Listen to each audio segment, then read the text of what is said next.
अस्सलाम वालेकुम my YouTube family.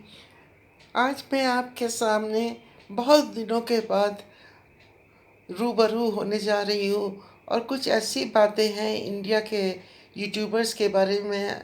आज मैं उनका ज़िक्र जो है आपके सामने करूँगी कि किस तरह से इंसान जो है, ये यूट्यूबर्स जो हैं आजकल अपने पाले बदल देते हैं।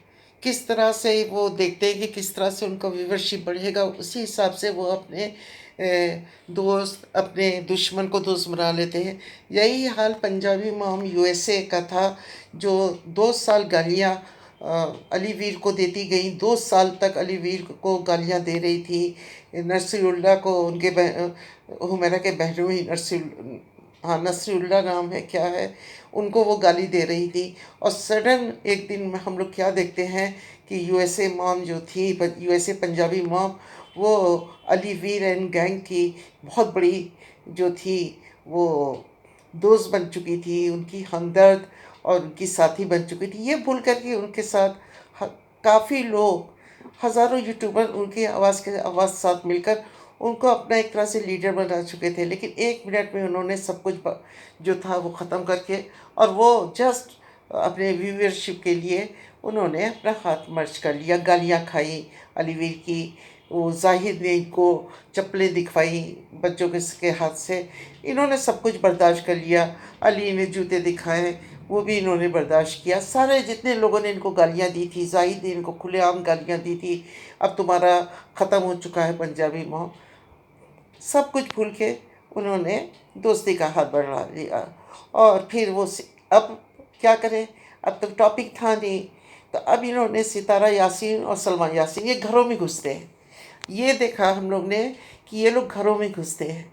अब बहन भाई की जहाँ पे लड़ाई हो, भाई बहन भाई की लड़ाई हो, पहले तो ये भाई भाई की लड़ाइयों में घुसी, अलीवीर को इन्होंने अपना टारगेट बनाया।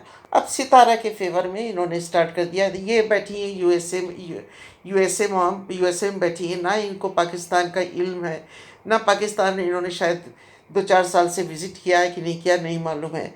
ये अपनी प्रॉब्लम न देखे, अब ये सारा सितारा और सलमा के प्रॉब्लम में घुस गए हैं।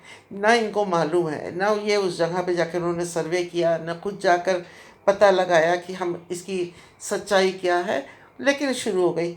उसी तरह से इंडिया में रंटाक, जो सारा सत्तानी का बहुत बड़ा दुश्मन था, उनका पहला हस्बैंड भी कहा जाए, जिससे उन्होंने शादी करके 2-3 साल लिविंग में रहा, फिर उनको छोड़कर उन पे 2 साल से क्या गंदी गंदी गालियाँ निकाल रहा था, किस तरह से गंदे गंदे अल्फाज, उनकी औलादों को गंदे गंदे अल्फाज।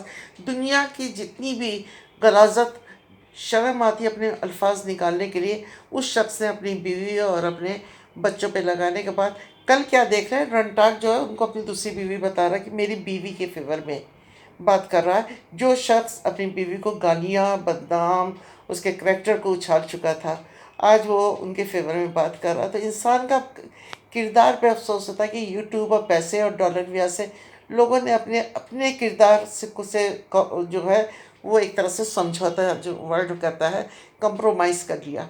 वो कंप्रोमाइज़ कर चुके हैं कि बेइज्जती होती होती डॉलर तो निकल रहा है एटीएम से। तो ये हो चुका है। हम लोगों ने यूट्यूब पे आना बंद कर दिया था। मेरा अभी नया ही खोला था, लेकिन बहुत दिनों से इन गंदगियों को देखकर यूट्यूब पे आने का दिल नहीं चाहता।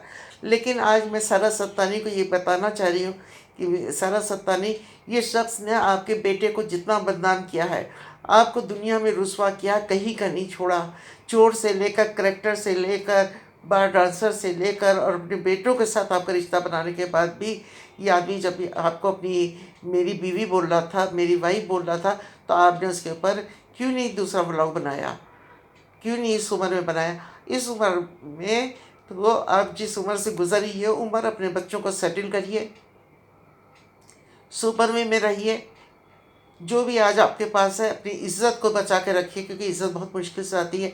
अगर आपकी इज़्ज़त वापस आ गई और दुनिया में के सामने जो है वो रंटाक का झूठ खुल चुका है, तो अब तो उसको आप समेटिए, उस इज़्ज़त को महफूज रखिए। मेरा यही गुजारिश है कि इज़्ज़त से बड़ी कोई चीज़ नहीं होती। मैं सभी अपने भाई बहन, जितने भी व्यूवर्स हैं, जितने भी लोग हैं, चाहे वो पाकिस्तान हो चाहे वो इंडिया हो, सिर्फ इज्जत से कंप्रोमाइज़ मत करिए दुनिया में, और जो चाहिए आप लोग करिए। पैसों के लिए इज्जत को मत आप लोग तोलिए। इसके साथ ही मैं आप सबसे कहूँगी, please subscribe my channel Rizwana stand for truth. और मैं हमेशा सच्चाई के साथ खड़ी रहूँगी, चाहे वो 220 मेरे व्यूवरशिप हो चाहे 218 हो, क्योंकि मेरे कम आते रहते हैं, क्योंकि मैं जो हूँ कि सच्चाई के साथ खड़ी हूँ। तो ऑफकोर्स आज के ज़माने में सच सुनने के लिए तो कोई तैयार नहीं है। इसके साथ ही आप सबको अल्लाह बहुत खुशियाँ दे, आपके घर में बरकत सेहत अता करे अल्लाह, और इज़्ज़त अता करे जो बहुत ज़रूरी है। इसके साथ ही आप मुझे प्लीज़ सब्सक्राइब करें, अपनी दुआओं में मुझे भी याद करें। अल्लाह हाफिज़।